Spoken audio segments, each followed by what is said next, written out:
नमस्कार, बहुत स्वागत है आपका। मैं हूं आपके साथ नेहा दुबे। नालंदा में 1 जून को लोकसभा चुनाव है और चुनाव में सभी पार्टी बड़े बड़े नेता अपनी ताकत झोंक रहे हैं। हालांकि नालंदा मुख्यमंत्री नीतीश कुमार का गढ़ माना जाता है, फिर भी 2 दिनों से लगातार मुख्यमंत्री नालंदा में जनसभा और रोड शो कर लोगों को गोलबंद करने में जुटे हुए हैं। मुख्यमंत्री नीतीश कुमार ने आज अस्थावा विधानसभा क्षेत्र के बेनार और सरमेरा में जनसभा को संबोधित किया और एनडीए समर्थित उम्मीदवार कौशलेंद्र कुमार को जिताने की अपील भी की।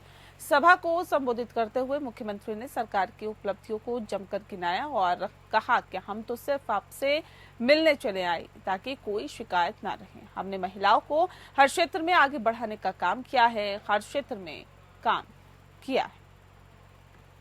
खाली इनको छोड़ करके अब वो लोग को साथ कर लिए थे, और जब एक बार गड़बड़ किए तो 1.5 महीना के बाद हटा दिए, फिर इनके साथ आए, फिर इस बार फिर एक बार फिर वो लोग आए और उन लोगों का साथ हम दिए, लेकिन फिर गड़बड़ कर रहा था तो उन लोगों को हटाए।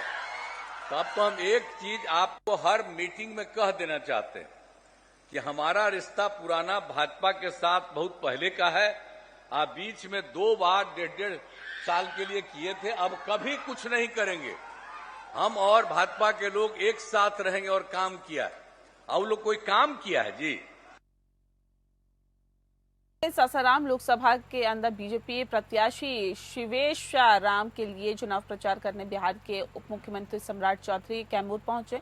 बता दें कि जहां पर उन्होंने कैमूर के मोहनिया के जगजीवन मैदान में जनसभा को संबोधित किया और सम्राट चौधरी ने माफिया तंत्र को धमकी देते हुए कहा कि बिहार में डबल इंजन की सरकार है, ऐसे में बाबू माफिया, शराब माफिया और जमीन माफिया या तो बिहार छोड़कर भाग जाएं, नहीं तो अंजाम भुगतने के लिए तैयार रहें। उन्होंने लालू प्रसाद यादव के परिवार पर भी निशाना साधा और कहा कि लालू जी का लालटेन सिर्फ अपने परिवार के लिए ही जलता है और ऐसे में वैसे भी अब बिहार लालटेन युग से बाहर निकल चुका है, तो लालटेन को समाप्त कर देने की जरूरत है। जब मोदी जी 2014 में आए साथियों, तो हम 12वें स्थान पर आर्थिक व्यवस्था में खड़े थे। अर्थव्यवस्था की चर्चा गरीबों के बीच में नहीं होता था, लेकिन मोदी जी एक गरीब का बेटा, जिनकी मां दूसरे के घरों में काम करती थी, उस गरीब के बेटे ने जब भारत का कमान थामा तो इस भारत को 12वें स्थान से उठाकर अंग्रेजों को हराकर 5वें स्थान पर पहुंचाने का काम और आगे कर रहे हैं साथियों। शेखपुरा में जहां भीषण गर्मी के दौरान स्कूल में पढ़ाई कर रहे स्कूली छात्र भीषण गर्मी से स्कूल प्रांगण में ही बेहोश होकर गिरने लगे। एक के बाद एक स्कूली बच्चों के अचानक बेहोश होने के साथ ही घटना के बाद शिक्षकों में हड़कंप मच गया, जबकि शिक्षकों ने परिजनों के सहयोग से सभी बेहोश बच्चों को बेहतर इलाज के लिए शेखपुरा सदर अस्पताल में भर्ती कराया, जहां पर अभी स्कूली बच्चों का इलाज चल रहा है। घटना शेखपुरा जिले के अरियरी प्रखंड के मध्य विद्यालय मनकौल का है, जहां पर प्रार्थना के दौरान ही स्कूली बच्ची भीषण गर्मी को लेकर तपन बर्दाश्त नहीं कर सकी और एक के बाद एक कुल 16 बच्चे गर्मी से बेहोश होकर गिर पड़े, जिसके बाद विद्यालय में अफरा तफरी का माहौल बन गया। सभी बच्चों को आनन फानन में अस्पताल में भर्ती कराया, जहां पर सभी की स्थिति स्थिर बनी हुई है।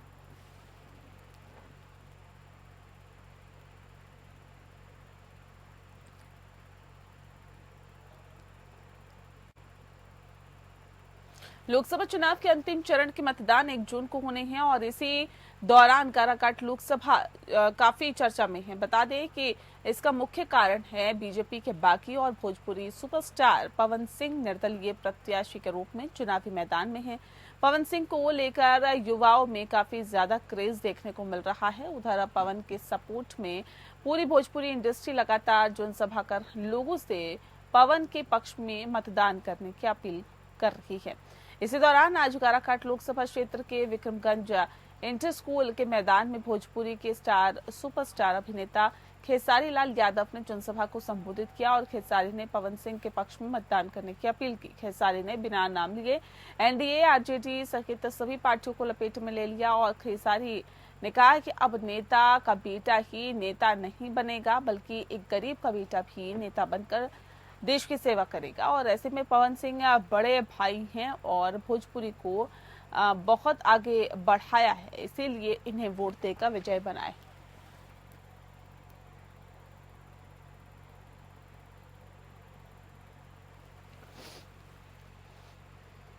गोपालगंज में एनआईए ने बड़ी कार्रवाई करते हुए साइबर अपराध के जरिए मानव तस्करी करने वाले एजेंट को गिरफ्तार किया है। नगर थाना क्षेत्र के राम नरेश नगर से प्रहलाद सिंह नाम के एजेंट की गिरफ्तारी की गई है, जो गोपालगंज से लोगों को गलत वीजा देकर कंबोडिया भेजता था और कंबोडिया से पाकिस्तान के एजेंट के हाथों बेच देता था। और इस मामले को लेकर पीड़िता संजीत यादव ने नगर थाने में प्राथमिकी दर्ज कराई थी और एसपी स्वर्ण प्रभात ने बताया कि एनआईए के इनपुट पर गोपालगंज पुलिस के सहयोग से प्रहलाद सिंह की गिरफ्तारी की गई है। मामला इंटरनेशनल है, इसीलिए पुलिस ने एनआईए को केस सौंप दिया है। तो नगर थाना अंतर्गत एनआईए की टीम के द्वारा एक गुप्त सूचना मिली थी। कुछ लोग हैं जो लोगों को गलत वीजा पर विदेश भेजने का काम करते हैं, कंबोडिया और अन्य कंट्रीज, और वहां पर उनसे तरह तरह के गलत काम करवाए जाते हैं। उनसे गलत तरह का साइबर अपराध कराया जाता है, ह्यूमन ट्रैफिकिंग जैसे गलत अपराध में शामिल कराया जाता है जबरन। तो इस पर नगर थाना अंतर्गत एक एफआईआर दर्ज किया गया था और कल रात में नगर थाना की टीम और एनआईए की टीम ने ज्वाइंट ऑपरेशन में एक व्यक्ति को गिरफ्तार किया है, जो लोगों को गलत तरीके से वीजा दिलवाकर दूसरे देश में भेजता था और तरह तरह के अपराध करवाता था। यह एमके होटल का मालिक है प्रहलाद सिंह, जिसको पुलिस ने गिरफ्तार किया है और उसका हम लोगों ने कन्फेशन इंट्रोगेशन रिपोर्ट भी रिकॉर्ड किया है और उसके पास से कई तरह के साक्ष्य और सबूत भी पाए गए हैं, जिस पर पुलिस जांच कर रही है। क्योंकि इस केस में इंटरनेशनल कनेक्शन जुड़ा हुआ है, इसलिए हम लोग ये केस जो है एनआईए को ट्रांसफर करने वाले हैं। रांची एक्सट्रीम बार हत्याकांड के बाद रांची के सांसद संजय सेठ ने प्रेस कॉन्फ्रेंस कर रांची में बढ़ते नशे के अवैध कारोबार और अपराध पर चिंता जताई है और कहा है कि रांची नशा और अपराध की राजधानी बनता जा रहा है। हमारे बच्चे नशे के शिकार हो रहे हैं और 2 साल पहले मैंने तत्कालीन मुख्यमंत्री और डीजीपी सहित संबंधित अधिकारियों को चेताया था, रांची में नशे का काला कारोबार बढ़ रहा है, लेकिन सरकार और प्रशासन दोनों ने इसे गंभीरता से नहीं लिया है। नतीजा आज पूरा शहर नशे की गिरफ्त में है। रात 2 बजे तक बार में शराब परोसी जा रही है और नशे के कारोबार ने यहाँ के सारे सिस्टम पर पानी फेर दिया है। सांसद ने कहा है कि सारे नियम कानून ताक पर रखकर सरकारी शराब की दुकानें चल रही है। रांची को नशे और अपराध का अड्डा नहीं बनने देंगे। शहर की शराब की दुकानें रात 9 बजे के बाद रात 10 बजे तक बंद हो और साथ ही सांसद ने 4 जून के बाद नशा और अपराध के विरोध में जोरदार आंदोलन करने की घोषणा की है।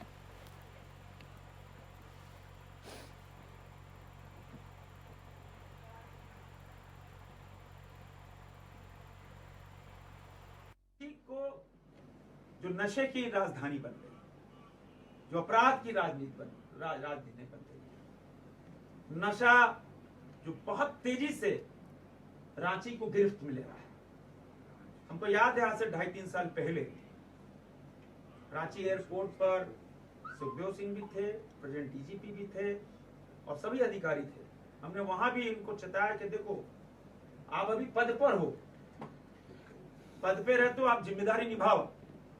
आपके बच्चे अगर नशेबाज निकल जाएं तो आप पे क्या बीतेगी। हम सूचनाएं दे रहे हैं आपको, लगातार हमारी पर सूचनाएं आती, हम सूचनाएं प्रोवाइड करती है पुलिस, किंतु ऐसा कोई थाना नहीं है जहां बड़े मात्रा ड्रग नशे का धंधा नहीं चल रहा।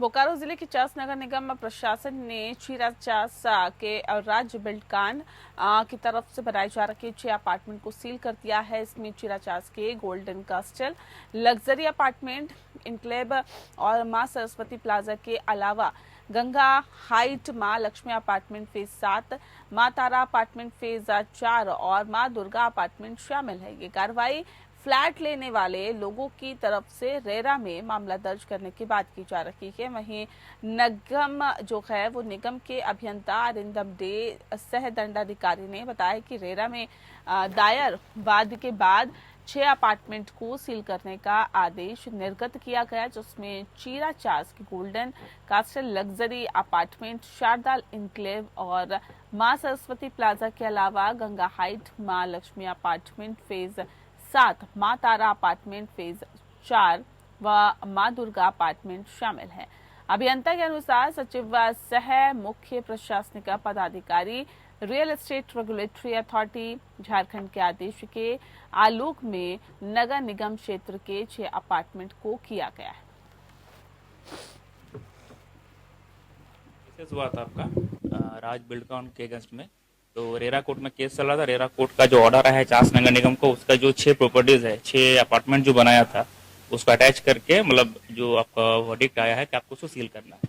बस कारण कुछ क्या हमको लगता है कि आपका जो कुछ पैसा वगैरह या फिर जो बेसिक कम्युनिटीज है वो फुलफिल नहीं है, क्योंकि उसके अकॉर्डिंग आपका कुछ जो फ्लैट जो परचेजर थे वो लोग केसेस किए थे। हमको लगता है कमिटमेंट वगैरह जो है, कमिटमेंट वो लोग फुलफिल नहीं किया होगा बिल्डर, उसी के अगेंस्ट में आपका जब केस था उसी का रेरा कोर्ट का आपका ऑर्डर आया था कि आपको सील करना है। आज हम लोग आपको गंगा हाइट्स है, माँ दुर्गा अपार्टमेंट है, माँ लक्ष्मी अपार्टमेंट है और माँ तारा अपार्टमेंट है, 4 है। कल हम लोग 2 किए हैं, शारदा एनक्लेव और आपका सरस्वती प्लाजा। टोटल सील के बाद नहीं, सील जो आपका अनऑक्युपाइड है और जो अनकंस्ट्रक्टेड है उसको हम लोग को सील करने का ऑर्डर है।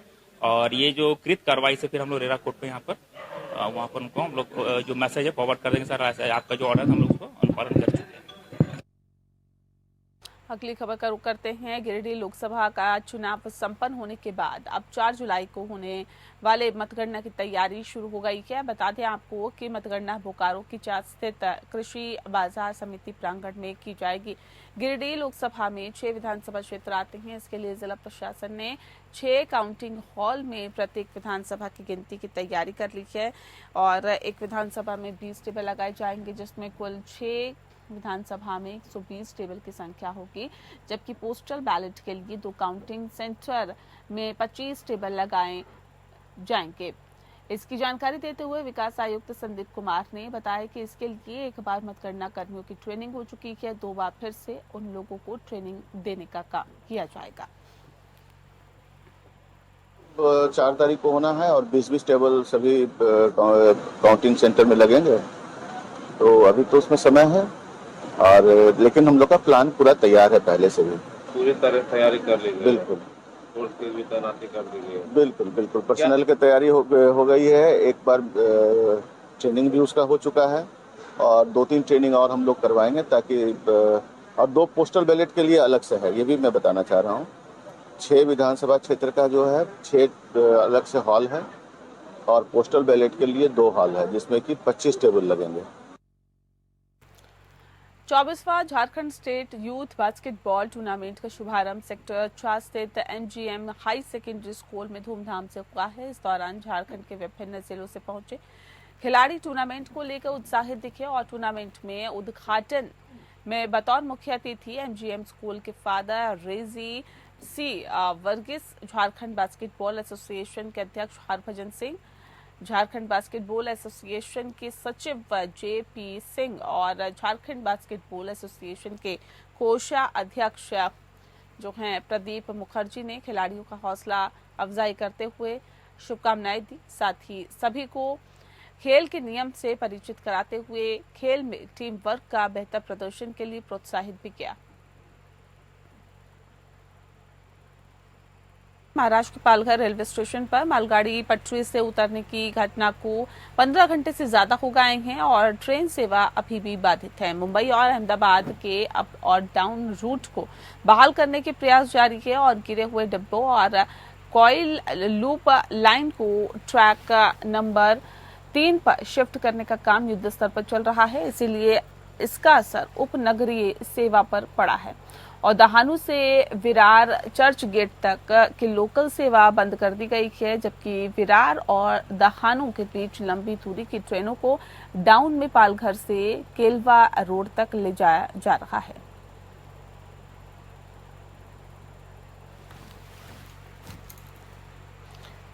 मध्य प्रदेश के छिंदवाड़ा में एक शख्स ने अपने ही परिवार के 8 लोगों की कुल्हाड़ी मारकर हत्या कर दी। आरोपी ने सबसे पहले पत्नी को कुल्हाड़ी से काटा और फिर एक एक कर मां, बहन, भाभी और 2 भतीजों को मार डाला।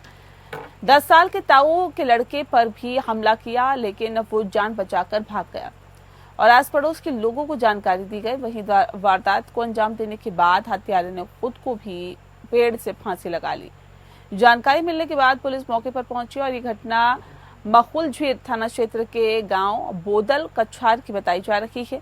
एसपी मनीष खत्री ने बताया है कि 21 मई को आरोपी की शादी हुई थी। घटना की विस्तृत जांच की जा रही है। बताया भी जा रहा है कि आरोपी मानसिक रूप से डिस्टर्ब था।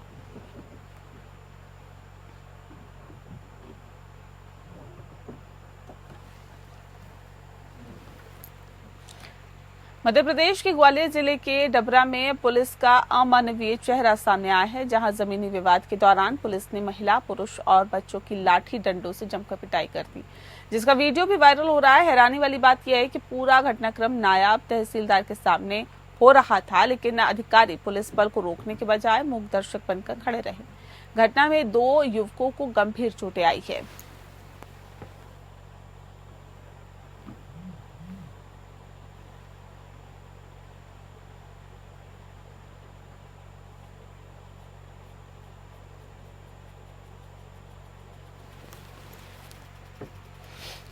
बाइक सवार शिक्षक को कुचलकर मारने के आरोप में 8 दिन से फरार चल रहे रेत माफिया महेश गुर्जर के घर पर जैसे ही प्रशासन का बुलडोजर चला तो वो हाथ बांधकर पुलिस के सामने खड़े हो गए। उसकी गिरफ्तारी के बाद भी कार्रवाई नहीं रुकी। वहीं माफिया के अवैध निर्माण कर बनाए गए घर को जमींदोज कर दिया है। गौर करने वाली बात यह है कि 19 मई को नेशनल हाईवे के पास रॉन्ग साइड के साथ ही आए रेत से भरे अवैध ट्रैक्टर ट्रॉली ने बाइक सवार शिक्षक को कुचल दिया था।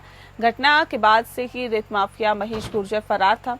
प्रशासन की टीम ने सिकरौदा के पास स्थित महेश गुर्जर को अवैध मकान को बुलडोजर से धराशायी कर दिया और पुलिस टीम ने वह ट्रैक्टर को भी ढूंढ निकाला है जिससे शिक्षक को कुचला गया था। पहचान बदलने के लिए ट्रैक्टर के चारों टायर और बॉडी के कुछ पार्ट्स बदल दिए गए थे।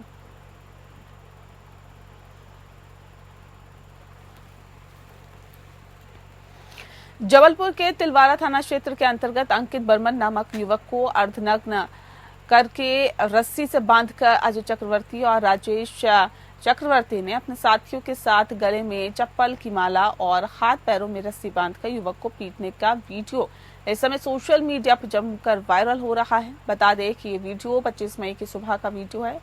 बताया भी जा रहा है कि जिसमें 10 से 12 युवक एक अकेले युवक को रस्सी से हाथ और पैर बांधकर डंडे और हाथों से पीटते हुए दिखाई दे रहे हैं। जिस तरह से ये घटना को अंजाम दिया जा रहा है, कहीं ना कहीं ये दिल को दहलाने वाली घटना है। किस प्रकार से अपराधियों के हौसले बुलंद हो रहे हैं, इस वीडियो के माध्यम से देखा जा सकता है कि किस प्रकार से बाजार में युवक को चप्पल की माला पहनाकर और हाथ पैर में रस्सी बांधकर पीटा जा रहा है। कहीं ना कहीं यह अपराधियों के हौसले बुलंद करता है।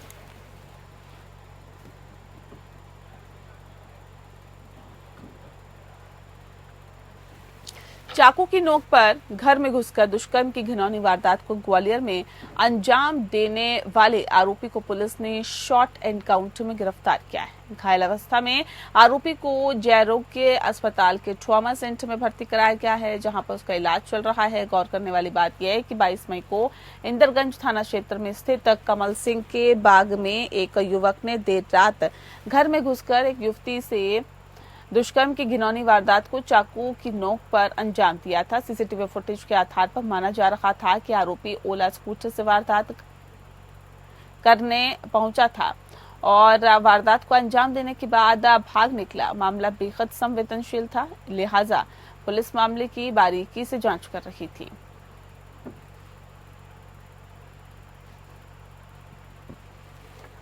और इसी के साथ फिलहाल इस बुलेटिन में इतना ही। नमस्कार।